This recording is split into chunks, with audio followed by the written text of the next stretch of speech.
ঢাকায় চলচ্চিত্রের অভিনেত্রীদের শিক্ষাগত যোগ্যতা নিয়ে প্রশ্ন তোলায় শাকিব খানের উপর ক্ষিপ্ত হয়ে চিত্রনায়িকা নিপুণ বলেন, আপনার মতো শয়তান যতদিন ইন্ডাস্ট্রিতে থাকবে ততদিন ভালো মানুষরা সিনেমায় ইনভেস্ট করতে চাইবে না। একসঙ্গে নিজেকে উচ্চশিক্ষিত দাবি করে উল্টো শাকিব খানের শিক্ষাযোগ্যতা নিয়ে প্রশ্ন তুলেছেন এই অভিনেত্রী। এর পাশাপাশি শাকিবের পূর্বের বিভিন্ন ইতিহাস তুলে ধরেছেন নিপুণ। টেনে এনেছেন প্রথম জীবনের শাকিবের নানা কথা। নিপুণের ফেসবুক প্রোফাইলে শাকিবকে উদ্দেশ্য করে নিপুণ লিখেছেন, শাকিব খান আজকে আপনাকে কিছু কথা বলতে চাই। আপনি কিভাবে বলেন যে বা বোঝাতে চান যে বাংলাদেশের নায়িকারা শিক্ষিত না, ব্যাকগ্রাউন্ড ভালো না, মিডিয়াতে শুধু বুবলিই যোগ্য এবং শিক্ষিত? শাকিব খান আপনি নিজের বউয়ের চেয়ে বেশি বারবার বুবলির গুণগান মিডিয়াতে বলতেছেন। যাই হোক, ব্যক্তিগত ব্যাপারে নাইবা গেলাম। ইন্ডাস্ট্রিতে অনেক শিক্ষিত আর্টিস্ট আছেন যারা নিজের ব্যাপারে মিথ্যা জাহির করেন না। আপনি মনে হয় আমার ব্যাকগ্রাউন্ডের সঙ্গে সঙ্গে অন্য আর্টিস্টদের ব্যাকগ্রাউন্ডও ভুলে গেছেন। তাই আমি আমার ব্যাকগ্রাউন্ড আবারও আপনাকে মনে করে দিতে চাই যে আমি কোথা থেকে এসেছিলাম, আমার ফ্যামিলি ব্যাকগ্রাউন্ড এবং আমার বাবার পেশা, আমার মার পেশা, ভাই বোন, আমার শিক্ষা এবং আমার গ্র্যাজুয়েশন কি। আপনাকে আরো মনে করিয়ে দিতে চাই যে বনানীর যে বাসায় আমি থাকি সেটা সিনেমার টাকায় কেনা না, এটা আমার পৈতৃক। মিডিয়াতে আসার আগে থেকেই ছিল। সিনেমায় এসেছি ভালো লাগা থেকে।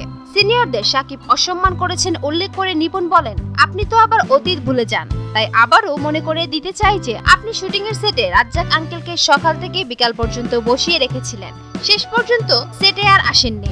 আরো কতজনকে যে অসম্মান করেছেন তার হিসাব নেই। ভুলে গেছেন ইন্ডাস্ট্রিতে যা খুশি করছেন আপনি।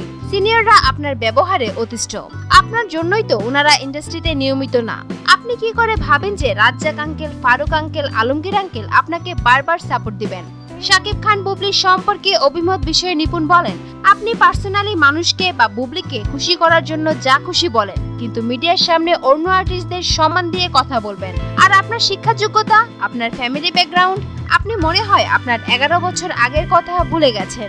ইমিগ্রেশন অফিসার ইমিগ্রেশনে ইংরেজিতে যা কিছু জিজ্ঞেস করতো আপনি না বুঝে ইয়েস নো বলতেন, যেখানে অন্য আর্টিস্টরা ঠিকঠাক উত্তর দিত।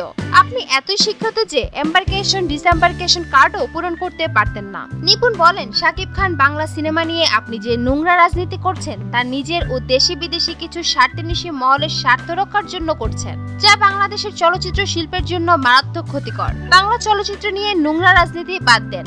আর মিডিয়ার সবাই জানে আপনার অতীত এবং ব্যাকগ্রাউন্ড। চলচ্চিত্রে বিনিয়োগ করার সক্ষমতা রয়েছে বলে উল্লেখ করে নিপুণ বলেন, মুভি বানানোর জন্য ইনভেস্ট আমিও করতে পারি, কিন্তু আপনার মতো শয়তান যতদিন ইন্ডাস্ট্রিতে থাকবে ভালো মানুষরা ইনভেস্ট করতে চাইবে না। কারণ কিছু লোক তো রেখেছেন টাকা দিয়ে সেই সিনেমা পাইরেসি করানোর জন্য এবং নিজেকে স্বঘোষিত কিং খান প্রতিষ্ঠা করার জন্য। পরবর্তীতে মিডিয়াতে কথা বলার আগে অবশ্যই চিন্তা ভাবনা করে সিনিয়র আর্টিস্টদের ও অন্যান্য আর্টিস্টদের সম্মান দিয়ে কথা বলবেন আর নিজের অতীতটা মনে রাখবেন। অপবিশ্বাস বুবলি সম্পর্কে শাকিবকে উদ্দেশ্য করে নিপুণ বলেন, বুবলির ভিডিও গানে লক্ষ লক্ষ ভিউর কথা এতবার বলেন কেন? ভিউ বেশি মানে কি অপুর চেয়ে বেশি বুবলির গ্রহণযোগ্যতা দর্শকের কাছে? আপনি কি জানেন না যে বুস্ট করিয়ে মানে টাকা খরচ করিয়ে ভিউ বাড়ানো যায়?